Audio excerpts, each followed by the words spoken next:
Welcome to Mind the Game Live here at Fanatics Fest. Thank you so much for coming. This is our season finale, so we really appreciate you all coming. I got a couple of housekeeping things for you. First, I want to thank our presenting sponsor, Anthropic, the team behind Claude. Also, I want to talk about fan questions. We're going to be taking questions from you guys. So what we need you to do is follow us on X at MindTheGamePod. Send us your questions there, and we'll get to as many as we possibly can. All right. Finally, this episode drops Tuesday on YouTube, Amazon Music, or wherever you get your podcasts. And that's all for me. Who's ready for the show? Let's go. All right, y'all.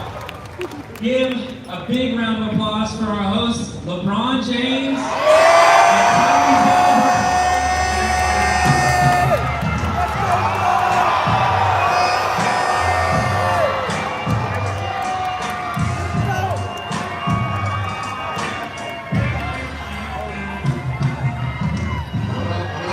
New York City.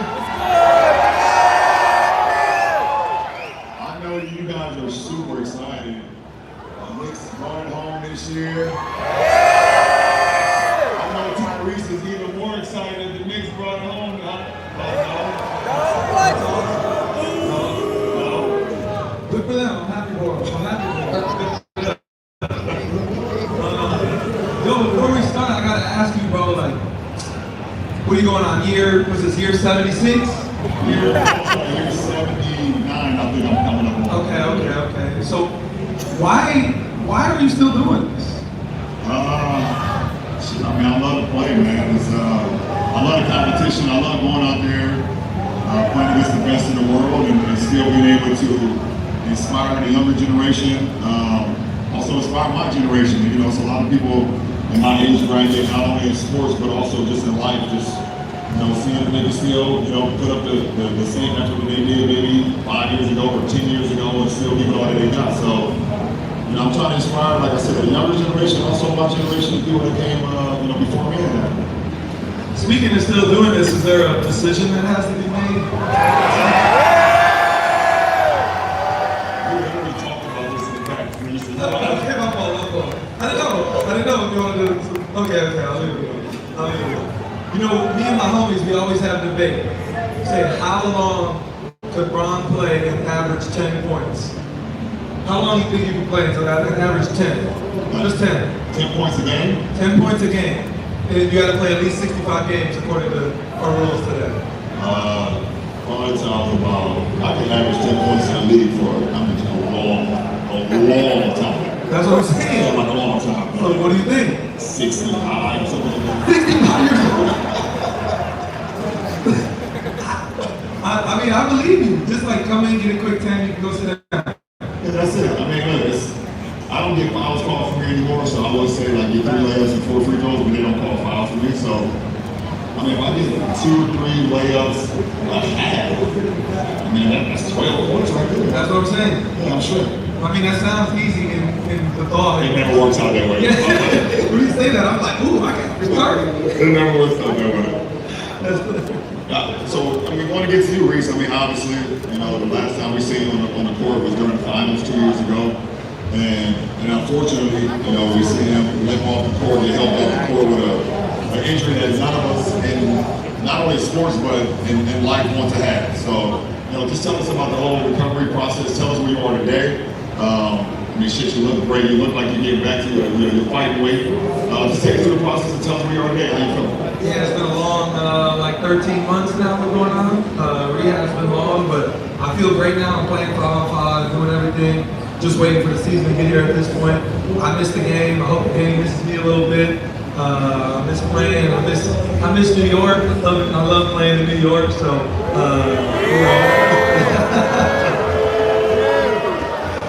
yeah, man. I miss you too. Yeah. I see they miss me too. That's awesome. Yeah, man. Just miss getting back and looking forward. This will be a fun year. Yeah, I mean, we're looking forward to having you out there. I think the game is better when you're out there. What you bring to the game, your excitement for the game, the way you play the game, and we always talk about it. We know our friendship goes deeper than basketball, but I know that Pace and Show is going to be super excited to have you back in the NBA as well. So forward to that. Let's get to the Knicks, man. We have to. We have to. We got to get to the Knicks. You know, it wouldn't be right if we didn't. You know, let's just talk about their championship run. You know, obviously, it all starts with JB. You know, Jalen Brunson, Finals MVP. What do we think that was different from last year's team compared to this year's team in order to win it? Yeah, I mean, I think personally, like obviously playing in the last couple of years, I think a lot changed. I think Mike Brown was a big addition to them. Like I think the ball moved a lot more for them. I think they relied on their second unit even more, which I think is important. Like I think obviously their starting five was amazing. JB did his thing, Cat, OG, Mikhail, all those guys. But then I think like you can't get rid of the contributions of like Jose Alvarado, you know what I mean? Mitchell Robinson, or guys like that who come in, making big plays, helping win playoff games when things matter. And I think that's ultimately what mattered the most. They just leaned on, more of their depth, which I think really means a lot. Absolutely. I think, I'm thinking back exactly what you just said, Reese. Like, the biggest thing that I saw from the Knicks team last year to this championship team, I think they would just diversify their offensive portfolio. You know, it was a lot of Jalen Brunson pick and rolls, a bunch of Jalen Brunson pick and rolls last year, and it allowed the defense to kind of just key in on him. I think when Mike Brown brought in, he brought in like the little pinch post, getting the ball to Carl Anthony Towns at the pinch post area or at the top of the key and let him be in the hub. And yes, at the end of the day, it would still get to Jalen Brunson, but it didn't allow you to just sit on one action. I think that's what helped him a lot. But look at a stat right here. They had the highest playoff point differential of all time, over 14 and a half points, which is insane.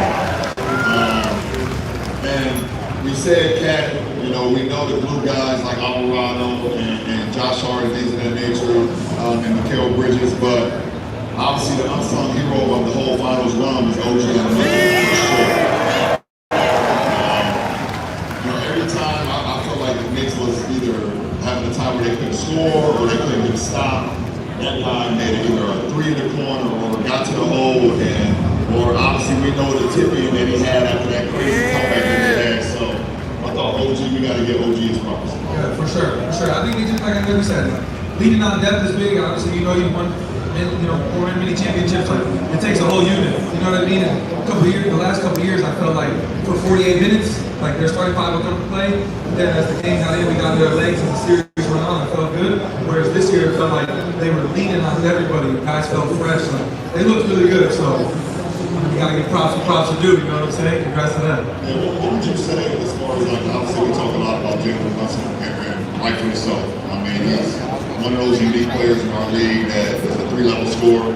Can score from the three, can score from near range, can get to the paint, get floaters, obviously using his footwork playing off two. Obviously being a point guard, he's so unique, what makes him so tough, out there on the floor. Yeah, I would say a couple things. I think for he's not obviously the tallest dude, but his footwork and the way he's able to use his body in the post, I think is pretty crazy for his size. You know what I mean? He does a great job of if you put a guy on there who's his size, they're too small. That's just point blank period. And I think he does a great job of he exhausts all options. Usually good guards, they drive, you get cut off, you stop, pick it up, you swing it. A guy like him, he's driving, picks and then he stops, reattacks the other way. It's like you get multiple thrusts at all times. It's there's a lot to defend over the course of a whole series, over the course of one game. I think that's what separates him from a lot of people. Is just the way he's able to constantly put pressure on you defensively. I also don't think that people talk about his stamina enough. I never feel like he gets tired. And that helps out a lot. When you're running that many pick and rolls and you're running that many direction plays, or you get the ISOs and things of that nature. For him to still have the stamina late in the fourth quarter, we're looking at stats up here where in the clutch, in a 5-point game, 5 minutes left, Jalen Brunson averaged 40 points per 36 minutes. And shot 52%. He scored 52% of his team's points. You look at SGA. SGA was 44%. You look at Jalen Brunson last year, he was 43%, so we bumped that up another 9%. So it's very hard to just contain a guy like that that's always putting pressure on the defense and always just know what's going on before. Yeah, it's exactly what you're saying, stamina. To have the ball in your hands the whole game like that, that takes a lot. And I think the great part about the Knicks is like they understand when it gets to it, who's getting the ball. We got to figure out how to get him the ball, get out of his way, and let it work. And I think just what it takes. Good group. They got a good group of guys. That's why it works. Yeah, absolutely. Well, this is like a mind the game ritual. So I don't know if you guys are watching mind the game much, but I always open up a bottle of wine with my co-host. So I'm gonna open up this bottle of wine where Tyrese, you can say whatever you want to the crowd. Dude, how's everybody feeling? You know, I want to tell a quick story about this guy over here. So he's in the middle of making a pretty big decision, it sounds like, from what I'm understanding. And I texted Bron maybe a month ago before he even made his decision to leave LA. And I said, hey, if you want to come to Indiana, you can make something crack. And he texted me back 2 laughing, crying faces, and that's all I got. So I decided from then on I would never, I'm done pursuing him in free agency. I don't know what's going to happen in Indiana. Yeah, I'm definitely, I mean, people have seen everything that's been coming out regarding, my free agency and things of that nature. First of all, I shout out, my former team. I spent 8 great years with the Los Angeles Lakers, one of the most historical franchises in the world. Shout out Genie Bus, the whole Bus family, Rob Pelinka, everybody, all the coaches that I played for there, all my teammates. I'm going to miss them all, obviously. So that was an unbelievable ride, and just looking forward to what holds next as I wind down the final stages of my journey. So wherever I land in the fall, hopefully, you're right about a LeBron fan. You've been down with me since day one. If you're a ride or die LeBron hater, that's what you do anyway. So looking forward to seeing you as well. But it's gonna be pretty fun. It's gonna be pretty fun wherever I land. I'm gonna do what I do best, and I'm gonna try. I seen something on social media the other day that wherever I go, that maybe in the plane or some shit like that, and I'm not a factor anymore. So I get that as well too. So that's just a little motivation. What's up?